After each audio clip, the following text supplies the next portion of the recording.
इस सृष्टि में हर चीज जो बन गई है वो हमेशा और विस्तार चाहती है और फैलना चाहती है। कोई भी वस्तु खत्म होना नहीं चाहती है। हमारे अंदर जो स्थित मैं है, अहम, उसका भी यही हाल है। अगर हम एक नमक की डली को लें, एक नमक के टुकड़े को लें, नमक की शिला, और उसे एक रस्सी या धागे से बांधकर नमक के घोल में डाल दें, या चीनी का एक डला लें, क्यूब लें, उसको धागे से बांधकर चीनी के घोल में डाल दें, तो आप देखोगे कि वो फैल रहा है, बढ़ रहा है, उसका साइज, आकार बढ़ रहा है। Everything wants to expand. हम जानते हैं, वैज्ञानिक भी कहते हैं कि सृष्टि फैल रही है।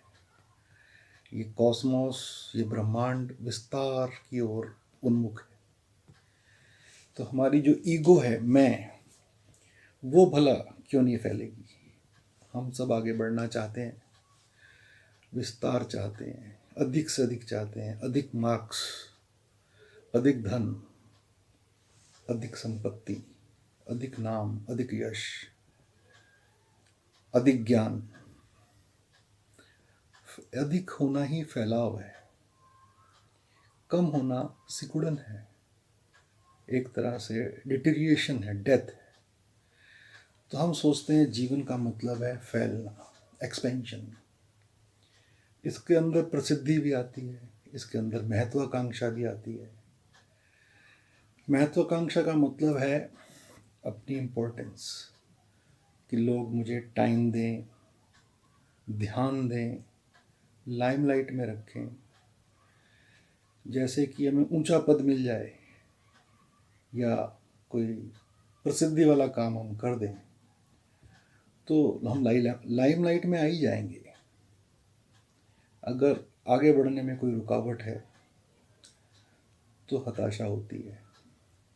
मान लीजिए मैं कुछ चाहता हूँ, मोटिव है मेरा, कुछ काम करना है, और कोई बाधा आ जाए तो वो हताशा है। हताशा से ईगो हर्ट होती है।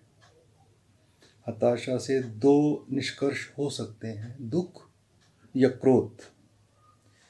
अगर मैं कुछ कर नहीं सकता तो मुझे दुख होगा हताशा से, और अगर कोई व्यक्ति जिस पर मैं इल्ज़ाम लगा सकूं कि इसने ऐसा किया था जिस कारण मैं असफल हुआ, तो क्रोध होगा। महम का काम तो आगे बढ़ना ही है, फैलना है। जब बच्चा पैदा होता है तो उसमें मैं नहीं होता। बच्चों के अंदर विचार नहीं होते जब वो पैदा होते हैं, विचार तो बाद में आते हैं। जब विचार आते हैं तो फिर मैं का जन्म होता है।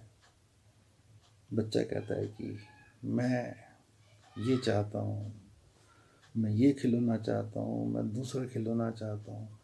तो पॉजेसिवनेस बढ़ती जाती है, चीज़ों को हम इकट्ठा करते रहते हैं, और फिर वो जो हमारे जमावड़े हैं, स्टोर हाउसेस हैं जो कि ऊपर तक भरे हैं स्मृतियों से, हमारे काम करने के ढंग से, पसंद नापसंद से, इन सब के बैकग्राउंड से फिर हम प्रतिक्रिया करते हैं। तो मैं दो तरीके से बढ़ता है, मैं विस्तार भी चाहता है और मैं जमाखोरी भी करना चाहता है। इसको हम एक्सपीरियंस, अनुभव, स्मृतियाँ कहते हैं। इसका अंजाम क्या होता है कि जब हम बड़े होते हैं, धीरे धीरे हमारी प्रतिक्रियाएं इस मैं से कलर्ड होती हैं, इसके द्वारा प्रभावित होती हैं। हम किसी बात का जवाब बिना इस सेंसर के, इस फिल्टर के नहीं देते।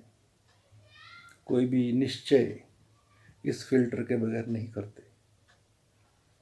कोई भी इनपुट जो हमारे अंदर आता है वो सीधा चेतना के लेवल तक नहीं जाता, बल्कि ये जो मिडिल मैन हमने बना लिया है, स्मृतियों का जखीरा, यहाँ से प्रतिबिंबित होकर वापस जाता है।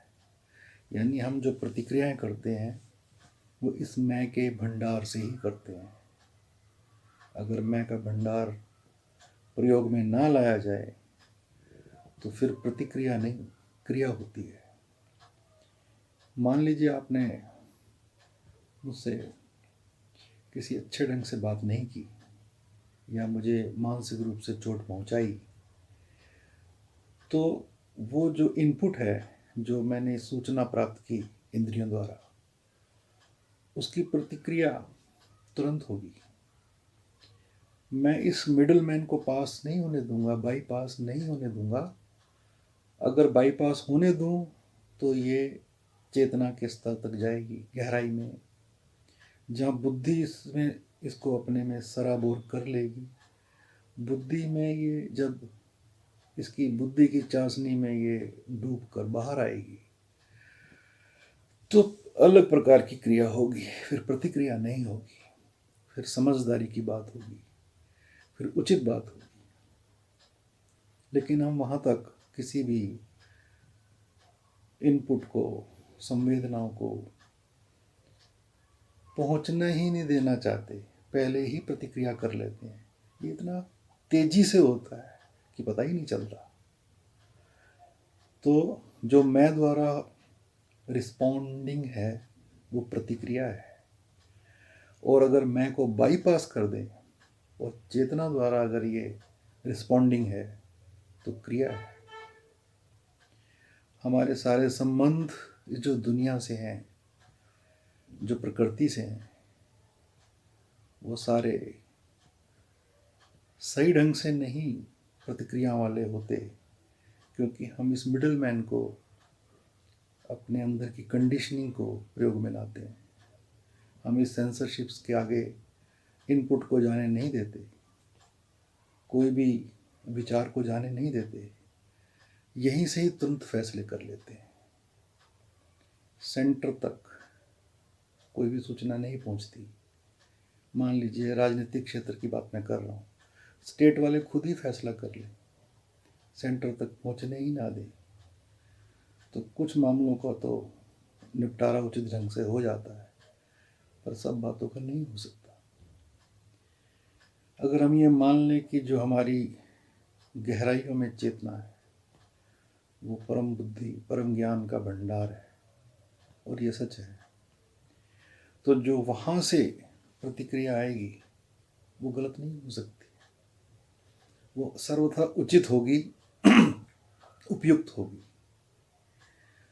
तो ये जो मैं है ये बहुत बड़े अड़ंगे लगाता है। ये जो मिडिल मैन है यही सारी समस्याओं की जड़ है। जब हम क्रिया और प्रतिक्रिया का अंतर जान लेंगे तो हमारी ज़िंदगी में काफ़ी बदलाव आएगा। हम सारे जीवन प्रतिक्रिया ही करते रहते हैं, क्रिया कहाँ करते हैं। क्रिया तब होती है जब मैं नहीं होता। जब मैं था तब हरि नहीं, अब हरि है मैं नाही, सब अंधियारा मिट गया जब दीपक देखियो माही।